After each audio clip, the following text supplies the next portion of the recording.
Dive into today's exciting interview, I'd like to give a quick shout out to Books to Life Marketing, the team making it all possible. They specialize in helping authors bring their stories to life through expert publishing, marketing, and media exposure. They're behind some of the most inspiring authors' journeys we've seen. If you're an author looking to elevate your book, Books to Life Marketing is the partner you want in your corner. And our guest today is Jeannette Meijer. She's the author of Surviving, The Only Option. I love just the title and the subtitle of this. Jeannette, thanks for stopping by. You're welcome. I'm happy to be in your show. Absolutely. So you are 68 years old, and this is your second book. You're Dutch, as we talked about in the green room. Yes. Living in Crete.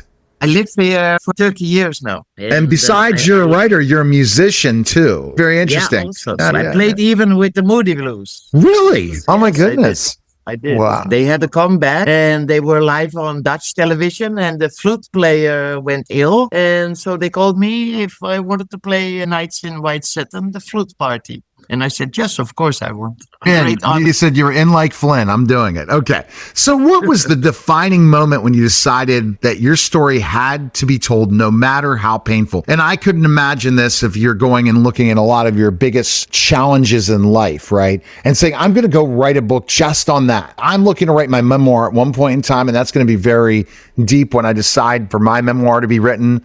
My story is still not told, in my opinion, but tell me it specifically enough. It's got to be tough, especially for the title and what you're going to cover. Yeah, it was tough. But from the early age, I wrote down everything on paper because that was the only thing I could talk to the paper. And then dates and what happened and everything in my notebook. And then I decided all the things in my head, all the misery. And I thought if I write it down, then maybe it's better for me. Second, the reason was also I wanted to help other people with the same experience, and there are many in this world. I wanted to help them also to show them there is a life after this bad experience, and I wanted to show them how to do it, not because I'm arrogant, but out of help. 100%. I love it because it's so important to do that, because then people are going to share that experience and say, okay, I too went through something like this.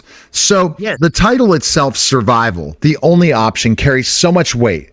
What does survival mean to you beyond staying alive? Survival in the first place meant to me all the times I was raped. I always said, okay, you can take my body, but my mind stays mine. And that was the real meaning of survival, that I didn't lose my mind. I succeeded in that. I didn't lose my mind. And I was stronger than physical. I was not strong, of course. I was a child. But I wanted to keep my own mind. And that was, for me, survival. You've lived through layers of trauma, abandonment, sexual abuse, emotional isolation. Which part of your story was the hardest to relive while writing? In fact, all three, because I was very isolated, because I was not able to talk to anybody at school, with my girlfriends, what was happening to me. I could not speak about it. So that was trauma for me. And abandonment because of the foster family I was living with. They were not my family. They were not my parents, but I was not allowed to ask questions about the truth. And the sexual abuse, I think that was the worst part. That comes still back in my nightmares. So all three, but I think the sexual abuse was the worst. Yeah, I definitely would agree if I was listening to them and saying, which one? You describe your childhood home as a place of neglect and abuse. How did your understanding of family evolve through those early experiences? I never experienced the feeling of family. Never, ever. And I saw with girlfriends, sometimes I came to their homes and they had loving family, loving sisters, brothers. And I loved that, but I never had that. And now for me, family is my animals I took from the streets here on Crete. And they are my family. They are my children. That's family. Yeah. That's the thing, that not having family, figuring out what family is, that's part of the evolution process that we deal with. Yeah. Despite your mother's abuse and betrayal, you later came to understand her wartime trauma. What helped you to arrive at that empathy? Because to be empathetic after what you went through, Wow. Because I'm a truth searcher. And when I was 35, I wanted to know that I didn't see the grave of my mother. I didn't know my history. I didn't know where I came from. I don't know my father. So I went searching. I put an advertisement in a ladies magazine and I got many letters. I asked who knew my parents. And that's how I learned the story about my mother also, why she was the person she was. And then I learned that by her own father, my grandfather, which I don't know also, she was sent to the German camp in the Second World War and she could only come back with coffee and cigarettes. So you can imagine what she had to do for that.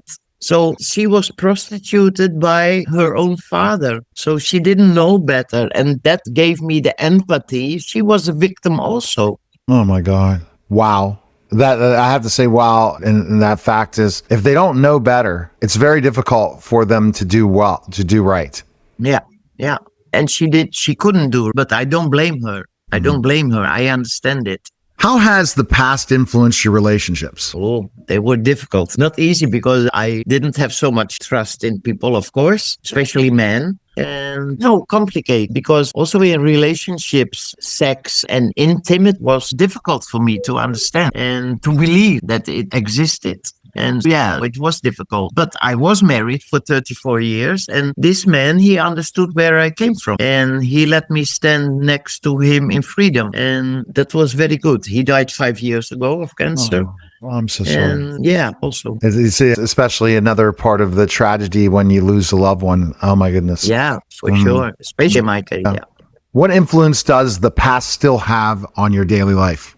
Nightmare, still an urge to prove myself because when I was in foster care and with all the raping, this man, he was a policeman, he was a Christian, he always said, you are nothing, nobody wants you, you are orphan. And I still, this thing inside of me, I need to prove myself all the time, to prove I can do this, I am good. I think that always will stay. Yeah. Unbelievable. Okay. So if we go further into this and look at what you were saying in the conversation about talking about the influence of daily life, what would you like to say to all sexual child abusers? Many things, but I will keep it short. Don't be narcissist. Don't be egoist because you damage so many children. And for what? For your own pleasure, for yourself. I call them egoists. They have to look for help because you damage so many children. And it's in all categories. It's in the Catholic Church. It's in the Christian Church. It's everywhere in the world. It's not only in Holland. It's not only in England. It's not only in America. It's everywhere. And it's bad. Look for help because you're sick. They don't protect children in the world. We do not protect children in the world. It's just to get somebody in trouble for abuse, it has to be life or death. And mental abuse, physical abuse, we'll give them a second chance, but and then there's lies after that. But we don't look at the well-being and the mental health of children and how they're going to become as adults. If we could get the perpetrator in trouble for physical abuse, mental abuse, that is one that probably is the hardest to grind out because it comes in your subconscious all the time, the mental abuse. Yeah, and it stays. It damages a lot. How can we protect kids? How do you think we could protect kids to stop that? So the kids will not get that mental abuse that they get every day that is just grinding on them that really decides what they're going to be in life from the constant. I think the first of all, because for the people, it's a very difficult subject and they prefer to look the other way and they should not. And that's what I try with my book also. Don't look the other way. If you have a thinking that maybe the neighbors or people that something wrong happens, call somebody. I don't know, but don't look the other way. Don't. Because also in my time, I know many people looked the other way, and I'm sure many people knew about it, but they didn't speak about it. Just speak about it. Make it open. Don't feel ashamed. Don't be afraid. Just children are like the street dogs. They don't have a voice. Children cannot speak for themselves. They don't have a voice. So adults have to help them. Absolutely. What is your advice to sexually abused children so that they do not become victims but survivors? First of all, talk about it. Be open about it. Don't feel ashamed. It's not your fault. Yeah. And they have to talk about it openly, like I did in my book. And I know it's difficult, but talk to family or people you trust, friends. Talk about it. Make it like it's a normal discussion. Because as long you keep it secret in yourself, it's eating you from inside. You have to talk about it. Don't feel ashamed. It's not your fault. It's not. Yeah, it's not your fault. And why do the people blame themselves after they were sexually abused? Like they think that I did in the beginning. I thought maybe. Really? Yeah, I did. I did when I was a child. Yeah, maybe because especially in my case, I was an orphan and I was looking for love. And maybe this man, of course, he used me for that. But you are, as a child, especially as an orphan, you look for love. You look for a rock in your sea. And these men, they use that because the only thing you do is looking for love. And they get maybe the wrong idea about that. I don't know. So, yeah, I blamed myself, but not anymore, of course. No. But And so what do you think when you think of placing blame on yourself? I don't know. What could you have done differently when you were blaming yourself then in your head? No, What was going through your head to say it's me? because, yeah, what he told me all the time, oh, your family didn't want you. And that was true because my mother had two sisters. They didn't want me. I was a baby. They put me in the orphanage. My grandparents, they didn't want me. They put me in the orphanage. So this man, my foster father, he told me, nobody wants you. You are nothing. You are skata. You are nothing. And you believe that. You believe that. And you think about it. And nobody wanted me. So I have to be grateful. I have to be grateful these people take care of me. Yeah. And so when they would abuse you, that's the real sad part. Yeah. Yeah, because they know how to take on this mindset so that then you say, it's because I'm an orphan. That means I should be treated like this. I should be a second class citizen. I should be all those things. Do you feel like one thing I didn't have, let's say 3 years ago during my process of my divorce and then divorce, I didn't really love myself. Now I love myself. Do you think you've gotten to that point where you love yourself? Meaning, I love myself. Yeah.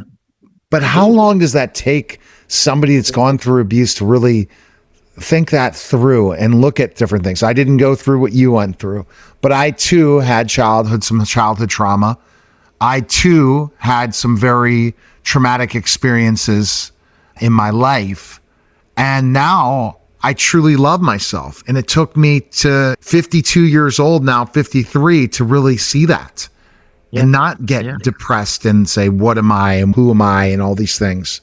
Who do you think helped you through this? Life helped me, and doing my investigation and by proving myself that I'm not so stupid, I'm quite intelligent, and I had to discover myself. And before I understood that these people, they used me. They had a bad influence on me because they wanted to use me. And no, now these days I'm happy with myself. And all my friends, they say, Jeannette, you are a very strong person. And I'm proud of that. And I always say also, if you read my book, don't feel sorry for me because life made me the person I am now today. Yeah, so let's talk about that person. And I don't know if you've talked about that in your book.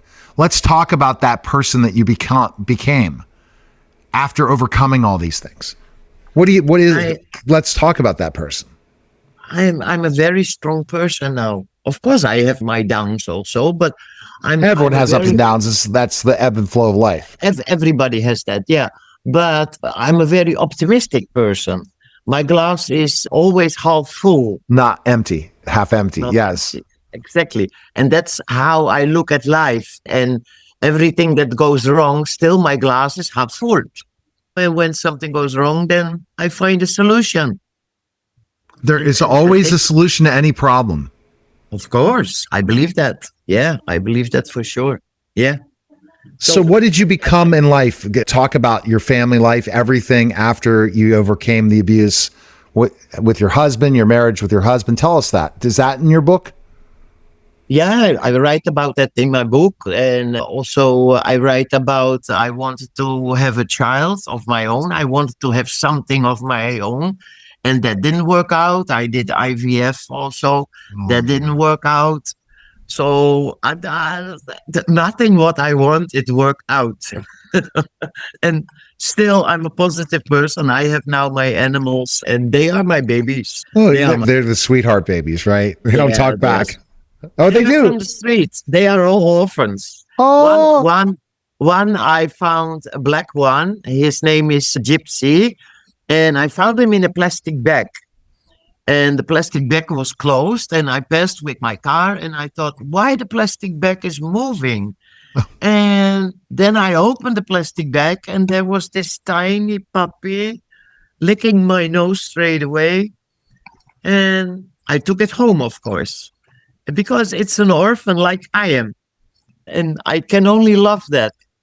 and it's also, you said your love of your husband, that also is something that was a big part of your life. That He was a wise man. Yeah, he was a very wise man. And many times he said to me, Jeannette, you don't have to prove yourself anymore. It's good. You're good. And yeah, he helped me a lot. And he understood where I came from. And that's not for everybody to understand also. So what did you do during your life, your career? I did many things, just proving myself, of course, making music, writing songs. You can hear me on YouTube also, Jeannette Meijer. And I sing Greek songs also. And I worked here on Crete in the harbor with boats. I was guiding on the train on the islands, guiding people around. I speak 8 languages. So 8 languages. Oh my goodness. So it's very easy for me to work with tourists here. And no, my life is good. My life is good. Should I visit Crete someday? Oh, yeah, do it. You would love it. Really. Very good people, nice people, beautiful island, very big island. And and things are better in Greece than the time when there was a lot of turmoil. Things are doing better. They try to do better. It's getting better. But the Greeks are not so fast. They do everything slow. Siga, siga, we say slowly. Oh my. Yeah. What fantastic. But that's the charm also of this island. Like in Holland, in America, in England, everything is hectical, fast, fast, fast. Here you can relax. What you cannot do today, you do tomorrow. No problem. Nobody cares. And I like that. I like that very much. I have chicken. I have a goose. Really? I wouldn't think there'd be chicken and goose in Greece, in an island. So they allow animals, like farm animals and stuff in Crete? Yeah, it's free here. Everything is free here. We even smoke in the bar. And your music. So your music is on YouTube. So where's the best place people can check you out, purchase your book, and learn more about you? And the title of the book and where people can check you out. For my music, you can go to YouTube, and on the internet. The book you can buy, I think, Amazon, eBay. It's about anywhere to buy. I don't have a copy myself yet. I didn't touch my book yet because they said, but the post here on Crete is very slowly also. So it will take 2-3 weeks before I get it. So I cannot show you. Do you have a website too? I'm busy with it. I don't have yet, but if people want to write me, you have my email address. They can send me message. I'm on Facebook, of course. I love it. Okay. This was a delight. I really enjoyed the conversation, and it's great to hear your outlook, even though all the different things that you went through, but you've chosen to live a life that you're living and you're happy. And that's the important thing at the end of the day. So what do you say to somebody who's struggling right now? Yeah, that's true, because not everybody has the same power, of course. What I would say is try to put it in your backpack and allow yourself to have a future, because as long you don't allow yourself, don't stay in the past. You have a future to come. So put it in your backpack, try to give it a place in your life and go on with your life and be happy. Try to be happy. Try to make something of your life, because there is a life after. There is. We really appreciate it. Thanks again. And thanks for coming on the show. Thank you, Neil. Thank you All for right. the conversation. You're welcome. You're listening and watching The Neil Haley Show, and we'll be back.